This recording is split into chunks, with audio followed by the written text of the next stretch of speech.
Hi guys, welcome back. So for Module 4, we're going to focus on plotting. Now plotting is probably one of the most important things that you'll be doing in Matlab, mainly because if you have data that you're trying to represent to somebody, you're not going to show them a matrix or anything. You're going to actually show them a plot of what you're trying to convey, whether that be a line plot, whether that's a bar graph, whether that's a histogram of some kind, whether that's some sort of 3D type of plot. You're going to be plotting them your data and showing and conveying it to them.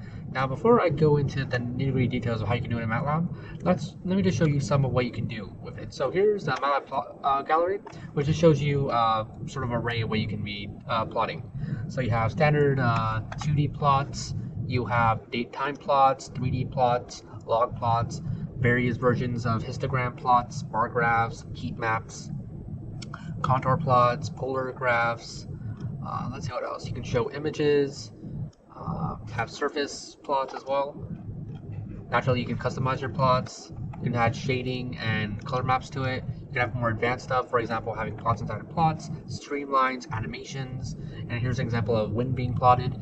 So overall, if there is a specific way you want to show your data, chances are Matlab has functions dedicated to giving you the best way to actually make those plots.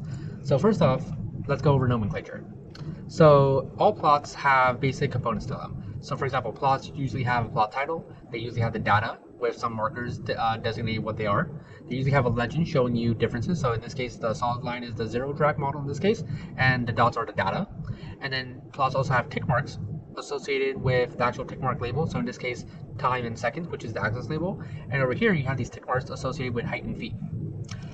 So the most basic way you can plot in Matlab is using this function, plot, and it has two inputs, an X and a Y. In the simplest case, they both have to be one-dimensional vectors, and they both must be of the same size. So let's go ahead and do some quick tests in Matlab just to show you how it's done. So because we're going to be plotting a lot, let's go ahead and make an actual script for this. So plotting example. So here's a little Matlab script that I made for it. So you can also make scripts using this Control-N or clicking this new and clean Control-N, or right-click here in the current window, new script. Either way works. So let's first start off with a clear CLC close all.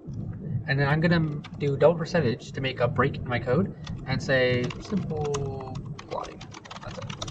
All right, so now let's give you guys a taste of this. So let's first make two vectors. X, which we're going to say is like 1, 4, 6, 10, 20, I believe is the PowerPoint.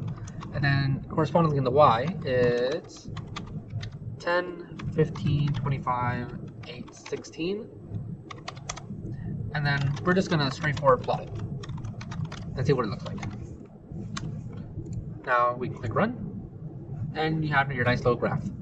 Congrats. All right, so as I'm sure you can imagine, this is probably the most simplest looking plot you'll ever see, but I wanted to drive home something. First, you give it the X and Y data, and they're both vectors currently, and they have the same size, so they're both 1 by 5. And they have to be the same size if you want to plot it properly. If one was incorrect, so if I try to plot this with mismatched, you would see we would get a immediate error. It says vectors must be the same length. Naturally, this is obvious because you cannot have an X data that does not have an associated Y data to it. So that's the simplest of plotting. You can also do some plotting,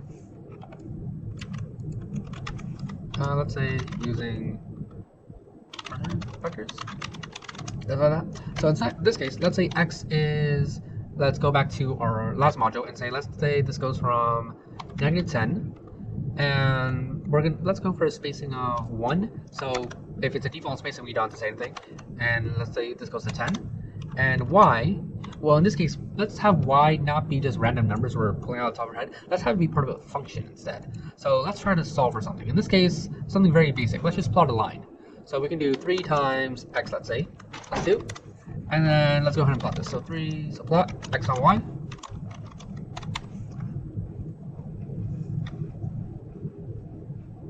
All right, so let's plot this. And if we do, so remember Matlab is case sensitive, so this should be a capital X. And if we plot this, you just have a single line that has a slope of 3, and it crosses the X intersection crosses the Y axis at 2. Very simple plotting, but let's up the ante a little. And let's say we're trying to plot something a bit more complicated. So I'm just going to copy this, paste it again. Example 2, example 1. And let's say this one, instead of plotting just a single line, let's plot a nice little quadratic. So 3x squared in this case. Now, I'm going to deliberately do this. So I'm going to deliberately run this little part of code. So I'm just going to run this small section right here, and it's not going to work. So let's see what error we got right here. It says, error using this superscript thingy, whatever. Incorrect dimensions for raising a matrix to a power. Check that the matrix is squared and the power is a scalar. So for element-wise matrix operations, use dot upper script or whatever. Remember, there's a difference in Matlab between dot this and then just this. If you do not specify dot or element-wise matrix operations, Matlab will assume you're going to try to go the linear algebra way, and it's going to try to incorporate this as saying this vector times itself in a matrix fashion, which is not what you want to do.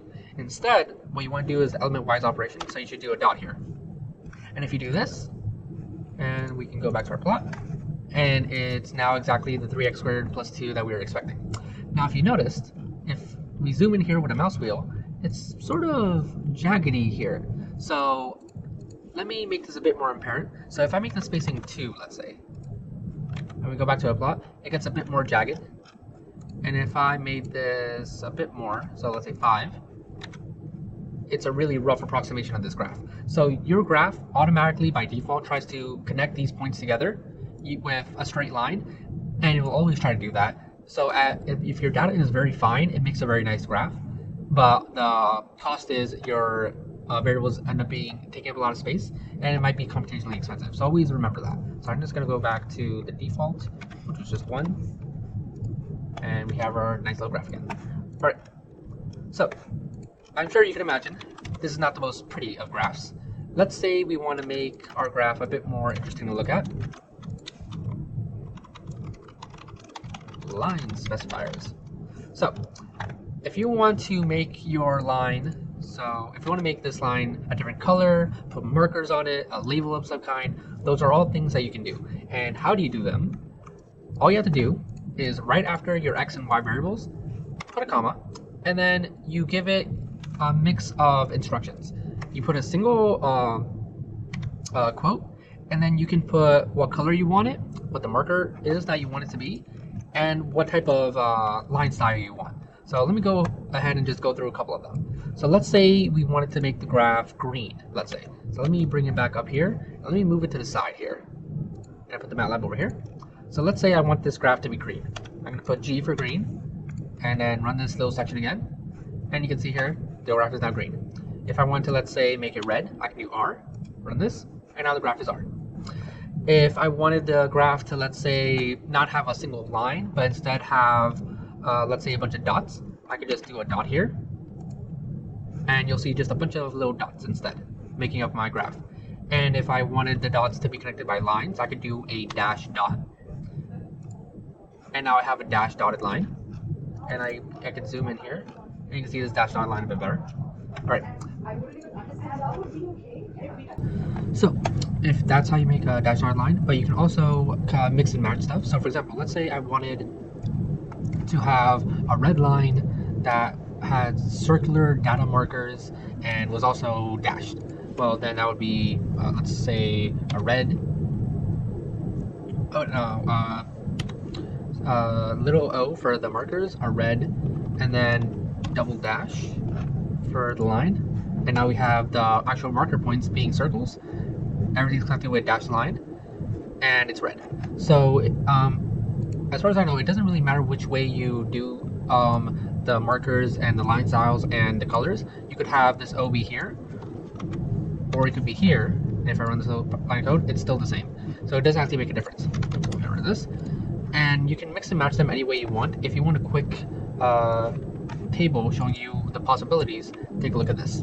So you can see here, you can have various kinds of line styles, specific marker symbols that you can use, and the colors that are available to you. Now, this is only a subset of what the full list is. And if you want the full list, you can just access the Matlab documentation on plotting. But here's just the basics for now.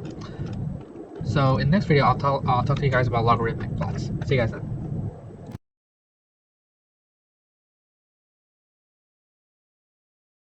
Alright guys, let's look at logarithmic plots right now. So what are logarithmic plots? Well, the best way I can show them to you is just give you an example test case. So let's go ahead and do logarithmic, I think that's how you spell it, plots. Alright, so if we had, let's say, data that goes from -10 to 10,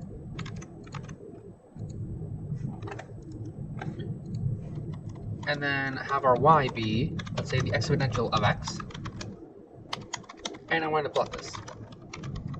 Certainly you can plot it, but you'll quickly realize there's an issue. If you notice here, we have very, very small values for negative values and overall small values that are close to 0, but as soon as we go away from 0, numbers start rising very rapidly because we're doing the exponential of each. So we're doing the exponential of 6, so e to the 6th power, and then we're doing e to the 8th power, then we're doing e to the 9th power, 10th power, and so on and so forth. And you see the numbers quickly start rising to extreme values. And a lot of times when you're plotting these data sets, it helps if you only look at a log version of the plot to scale everything up appropriately. So in this case, if we want to plot this on a logarithmic type of graph, we have a couple options. You can use what's called the semi-log x, semi-log y, or the log-log. You just replace plot with these words and with these functions, and it works just as well. So what they do, it generates a plot of the x and y values, but it uses a logarithmic scale for the x and a linear for the y. And the semi-log y does the exact same thing, but the inverse. And the log-log does a logarithmic for both scales. So if I wanted to use it here, let me just show you what happens. So instead of plot, let's do semi-log. Let's try y first. As you can see here, it makes the y scale become logarithmic, and because logarithms change much more slowly than the exponentials, you have very small logarithms and then very large logarithms, but you have a linear scale for the x, so now you have this linear relationship, which is perfect and expected since we use the exponential function, and the inverse of an exponential is a logarithm. So it makes sense that this is a nice linear graph. If for whatever reason we decided to use semi-log x, we wouldn't really see too much of a usable graph, because now this x scale is 10 to the 0 to 10 to the 1, not that useful. And if we use log-log, it would somewhat be useful because it would do a log on the y, which is where we need it to be, but it would also do a log on the x. So a lot of times you have to know when and where to use your proper graphing features. So let me go back to log y. Alright, and that does it for logarithmic plots. In the next video, I'll show you guys a bit more on some interesting things you can do with plots in Matlab. Bye.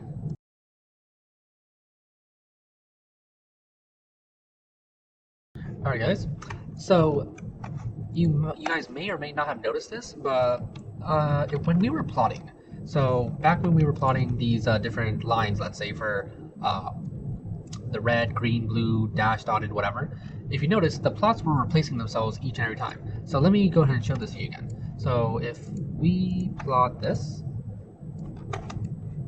like that, and let's say I decide I'm not liking the red graph right now, let me switch it over to, I don't know, black, so K, and I run this, the graph becomes black, but I lost the red. So what if you want to have more than one plot at a time? How do you do that? Well, in Matlab, you can do that using a very specific function called hold on and hold off. So let's go ahead and test that right here. So hold plots. All right, and here's how it works. If you want to say have a plot that looks like this, where you have let's say this 3x cubed line, then its derivative, which is 9x squared, and then its derivative 18x, all you have to do is, well, there's a couple ways to do it. If you want to do the more lengthy way, you can try this out. So first, let's get our data together. So let's say we're going x from -10, 1 to 10. We have our y being 3 times x to the cubed. Then let's have its derivative, that's called dy. And this one will be 9 times x squared. And then the second derivative, which is the first derivative's derivative, which will just be 18 times x. Alright, now if we want to plot all of this together, the first way you could do it is you just keep doing xy, xy, xy, and xy. So we can just do plot x comma y, so plotting just the function by itself. Then we can do comma, and then do x comma dy, and then do another comma, and then do x comma dy2. And this tells MATLAB, plot the x versus y, then plot the x versus dy, then plot the x versus dy2. Simple enough. And if you do that, you can see the nice all three plots right here. But if you notice, the colors automatically changed. If you see here, the colors went from this blue to this reddish orange, then to this yellow. That's the default MATLAB color scheme. So anytime you're not specifying a specific color, but you're plotting multiple things, MATLAB just decides the color for you, and this is the default order it goes to. But if you want to specify where it is, so let's say we want the first function that we plot to have like a red line, the second one to be a blue line, third one to be a green line, but then have the first one to have a specific marker, second one to be more specific, third one to have its own specific marker. You can do that. So before, what we did was we would just say what the color was, then we would put the line, style, and markers. Same gist here. You would do x, y, and right afterwards you would do, let's say, red dashed, and then you do x dy, comma, and then let's say you want this to be blue, and then sort of dotted. Easy enough. And then the second one, this last one actually, let's say we wanted this to be dashed, so green and then double dash. Now if you run this, you can see we have our blue, we have our dash, and our dotted, and it works perfectly. That's one way you can do it. The second way you can do it is the way I prefer, and it's using the hold on and hold off commands. So here's how they work. It's literally a very specific function you just type as a line. So hold on holds the current plot and basically just freezes everything, and whatever you plot from then on just goes on top of that plot.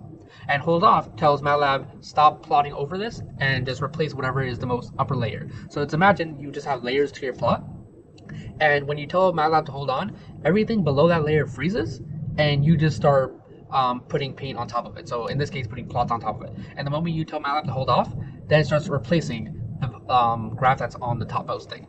So let's go ahead and rewrite our code, but now have it xy, xy2, xy3. So let me go ahead and copy this, paste here, and say this is using hold on. So no longer are we going to use this. Now the way we do it is you plot each one that you want, then type hold on. So let's say plot x comma y, and then let's give it a marker, so the same one we used before. And now after we plotted this, we type in hold on. This will tell MATLAB wait and pause everything that you're doing in this figure. Whatever I plot after this, just add it on top, add it on top. So now let's do the second one, plot x comma dy, and then b dashed, give it a marker. And you don't have to type hold on every single time, although I do see some students do that. It's not necessary. The first time you type in hold on, MATLAB understands that whatever figure you're plotting on, just keep it there and don't do anything to it. So you only have to type this once. So now I'll do plot x comma y dy2, and then I'll leave this as green dash dash. And after you're done plotting everything you want, then I would tell you to do hold off. So now if you run this, exact same graph we got before, but in my opinion, this is the better way to plot, because if you try doing it all in one line, it's way easier to get things messed up. A comma misplays quotation mark off. But if you do it each plot by itself, it's much more easier to do, and you can comment. So this is plot 1.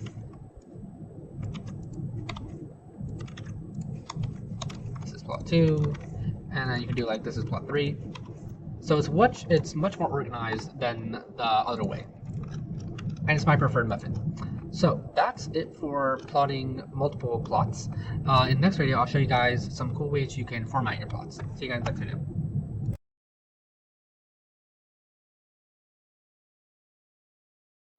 Hey guys, so up till now, all we've been doing is just plotting the raw data itself and letting MATLAB decide how to scale things and decide what colors and everything to be. That's fine and all, but remember when I said plotting the actual data itself is pretty much just half of what is really inside of a plot. The other stuff that's important is how you format the plot. So what's the title? What are the labels? What are the legends? What do all these lines mean? What's the range of the axes? These are very important, and all plots should have these. And if you don't have them, your plot isn't really that useful in terms of conveying information. So first things first, let's go ahead and make a new little line here. I'm gonna go ahead and use this as well. I'm gonna copy this. Plots. Formatting plots. Alright, so you plot your data. Now, what are things we can do to our data? Let's bring back Matlab. Let's move this to the side. Let's move this over here. Alright. So, what would we theoretically want to do to our data set? Well, we should have a title for our plot. So we can do that by just typing title. And then you give it a string. Now, a string can be put in single quotes, just like you did for your markers here. And you just give it the title of your plot. So you can say, this is a plot. And if I run this little section, see Matlab says this is a plot. And that's your title. Now, what else can we add to this plot of ours? We could add an X and a Y label, for example. So how would you do that? The function to create X label is just X label. Very obvious. And you would say this is X data, let's say. And if I run this code, X data shows up. Likewise, Y label is for your Y data. Run this code, or run this section really, and you have the Y data. Now, let's say we weren't really interested in what the graph was doing over here or over here. We were really just interested in what's going on in this region right here. How would we do that? Well, what we want to do is basically just scale or limit our axes between this, let's say, -2 to 2, and maybe this region and this region, let's say. In order to do that, we have a specific Matlab function for it, 3 really. So the first one is called xlim. So you can do xlim, and as I'm sure you can imagine, this puts limits on your x. So you give it a single vector as an input, and this vector should have 2 numbers. The number should be the lower bound and the upper bound. So let's say we want to go from -2 to 2. -2 space 2, and if we ran the code now, as you can see, the data goes from -2 to 2, and the rest of our graph has seemingly disappeared. It hasn't actually disappeared, we're just outside of the range of the scope. If we want to do the same for the y-axis, so let's say instead of seeing from 40 to -40, let's just say we want to see from -10 to 10, let's say. That's ylim, -10, 10. And now we can zoom in nicely into this graph. And just to make things a bit prettier to look at, let's increase the spacing from 1 to 0.1, and then run this section again. And now you can see like the nicer curves. All right. But this isn't that useful because you don't know what's what essentially. So what is this red line? What is this green dashed line? What is this blue dotted line? What do they mean? That's where you can add what's called a legend. So, almost forgot. So the one last thing I want to show you guys is if you don't want to do xlim and ylim, you can do axis as well. Axis is basically just taking both of these and squishing it into a single vector. So axis takes in this vector, so the x limits, and then the y vector, so the y limits. And it's just a single function way to do it. So if I comment out both of these by highlighting, pressing Control R, that comments out this line of code. If I run this code, you can see you get the exact same results because this is the equivalent of both of these at the same time. Now, in my experience, I don't prefer using axis. I prefer using xlim, ylim, more control, finer, granular control and everything. But it's always good to know of things. So I'm gonna, if you want to uncomment the line of code, you just click it and press Control T and Control T. Done. All right. Legends. So if you want to make a legend, I'm sure you can imagine what the function would be called. It would just be called legend. And the legend takes in string labels, and you have as many string labels as you have plots. So we have 3 plots here. Matlab will expect us to give it 3 inputs here. So let's see, we have the function y, let's say, and the second one, which we separate with a comma, this will be first derivative. And then this last one would be second derivative. Done. And if we plotted this, here it is. And you can see Matlab automatically assigns the first plot to the red, second plot to the first derivative as the blue dotted, and then the green dashed as a second derivative. Same order that we plotted. So make sure you give your legend in the same order that you're plotting, otherwise it's going to be off. Alright. So now that we're done here, let me show you guys some extra features that you can use in plot. So I'm sure you noticed that when we plotted, this thing showed up. This is called a figure. All Matlab plots go inside of figures, and you can actually edit the plot right inside of here if you don't want to start coding things and you just want to quickly experiment something. So let me just give you guys a view of what's going on here now that we have all the major things in place. Right at top here, you can click these buttons. This will export your data. So if you type this out, if you click that, you could export your graph as a JPEG image or a Photoshop image or a PDF of some kind. Really useful. This little brush here would allow you to brush and select the data. So let's say you wanted the data set that was located here. If I highlighted it using this brush, I could grab this data set specifically. This little box right here is for the data types. So if I ever wanted to know, okay, what is this interesting little point right at the center? I click it and it's the 0, 0. And I can move this around right over here. And I can see the point by point information about my graphs, which is very useful to have. This hand button lets you pan across your data, so you can move it around. Assuming you've plotted that far, you can move it around as you wish. This button right here, this magnifying glass, zooms in. So if I want to zoom in a bit more here, and zoom in a bit more here, and zoom in a bit more here, it just keeps zooming in as much as you want. And the zoom out does the opposite. Zoom out, zoom out, zoom out. Easy enough. And this little home button right here basically restores the view. So as Matlab would default have plotted it, it just restores all of that. And that's it for these little markers right here. You can also control what's going on around the edges of your plot. So for example, if I click this, legend right here, I can drag it and move it around as I wish. And if I right click it, I have control over its line width. So I can make this a really thick line width. Let's see, 9. Ooh, a bit too much. I can also control its color, the location, the font style, if I wanted to change that. I could also, for example, go over here to tools. And all the ones over here on this top part are also located here. And there are many other tools you can have. So for example, you can have insert the X and Y label using these options right here in insert. You could also create objects. So for example, if I wanted a new line, I want a text arrow. So for example, let's make an arrow. And then let's point it over here. You can make a little arrow right here. So if you want to edit your plots and say, oh, this is some significant part of it, you could have just done that instead. But there are many other things you could do in this little figure window for your plots. But as far as basics go, that's the gist of it. You give your XY data, you plot accordingly, you give markers, you add your legends, your labels, your titles, and beyond that is stuff you'll learn in Matlab modeling and simulation. Now, the next video, I'll be going over how to do multiple plots, not as a single figure, but as what are called subplots. So look forward to that.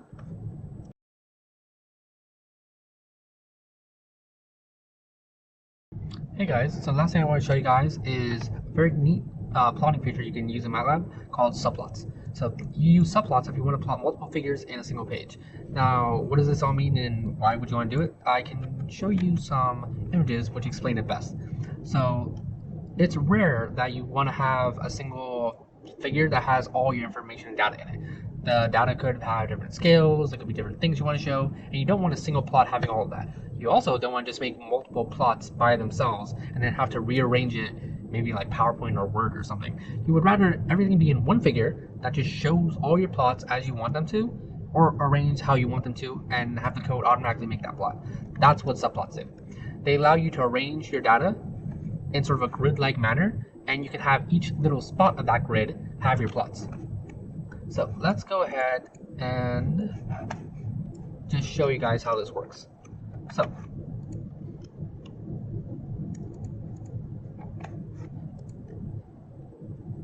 let's go ahead and type in subplots. So for this section, we're just going to do subplots. So how do you do subplots? Well, as you can imagine, you just call a specific little function. Now here's how this function works. The subplot function takes in 3 arguments, m, n, and p. M and n is a matrix, or a grid really, and p is your position. So it's always row, then column, then position. So you tell Matlab how many rows does this column have, how many columns does it have, and what's the position of your plot, or what is the position of the plot that you want to put. So, for example, Let's grab this XY data as well. If you want to plot something in using subplot, we first call subplot. So let's say subplot, and I want this thing I'm going to be plotting to have one row, and let's say 2 columns, and I want to plot what I'm about to do in the second spot. Now right after this, I call the plot command, and I'll say plot x comma y, let's say. If I run this little section, you can see here, we have this blank spot, and then our plot, and this is the plot of our function. Remember that this subplot works like a grid. So what I just told Matlab was make a subplot, so make a little grid that is 1 row by 2 columns, 1 row, 2 columns, and in the second spot, so 1, 2, put whatever I'm going to put after this subplot command, and I put this plot. Easy enough. Now, if I wanted to, for example, let's say increase this to 2 rows, 2 columns, and put it in the second spot, and run this little command again, it goes into this spot right here. So it's 1, 2. So it's still 2 rows and 2 columns, 1, 2, and then 1, 2. But now it's in the second column, second spot. And so Matlab always goes left to right, up and down. So this is 1, this is 2, this is 3, this is 4. So if I told Matlab plot this chart in spot 3, I would just make this a 3. If I run it, now it plots it in 3. Now I can say go to 1, and it plots it in 1. Easy enough. So just to reiterate, if you do, for example, subplot 2, 4, 5, Matlab will make 2 rows, 4 columns, and whatever you want to plot will go in the 5th spot. And that's what you put right here. So that's why all of these are blank, essentially, and this is filled with like an empty axis. And like I said before, it's always left to right, top down. So this is 1, 2, 3, 4. Now this is 5, 6, 7, 8. So let's go ahead and just show you guys a more obvious way to use this. So this is a plot example. So instead of plotting the function, the derivative, and its derivative all on top of each other when they could have different scales, let's plot them using subplot instead. So we have 3 different plots. So let's do 3 rows, 1 column, and in the first position we're going to do x and y. Then we're going to call subplot again. So because now I want to change my position, so I'll say subplot 3, 1. You have to always specify how many rows, how many columns. 3, 1. But now I'm going to do it in the second spot, and this is going to be plot x comma dy. And now you call subplot again, subplot 3 comma 1 comma 3, third spot, and then the last thing going to plot x comma dy2. If I run this, you have this. Now you can easily edit each of these by themselves. So let's say we want to change the colors, just like we did before. You can make this, well, you can have this be, what colors they were using for? Yeah, let me just copy these. So you can have this be the red dotted, or the red dashed. Have this one be this blue colon, and this one be green and then dashed. And they follow accordingly. And if you wanted to, you could mix and match all of this. So let's say you had this plot right here, but you also wanted to plot, let's say, something else on top of all of this. You would just use the hold on command. So you can always mix and match these as you wanted to. And each one of these is its own little plot. So if you wanted to, you could have different X and Y labels for each one. So let's go ahead and try that out. So we have our X label and Y label here. So let me just copy this. I put X label, Y label here. And if I run my code again, you can see the first plot we have gets an X and Y label, but the ones afterwards don't, because I told Matlab subplot. And so now Matlab will switch plots and ignore all of this, because these commands were only for this little subplot, not for these. So now if I wanted to, I could copy this, put that over here, and instead of Y, this would be dy, let's say. And then if I copy this, paste that here, this will be let's make it second derivative, and have this be first derivative, and it makes it accordingly. So that's the basics of plotting in MATLAB. There are many other things you can do. But as far as bone level basics, this is how you plot in MATLAB. If you want to learn more, you'll be learning it in modeling simulation. But you could always just go to the MATLAB documentation and learn more about plots in general. So that's it, I believe, for this. So I'll see you guys in the next video. Bye.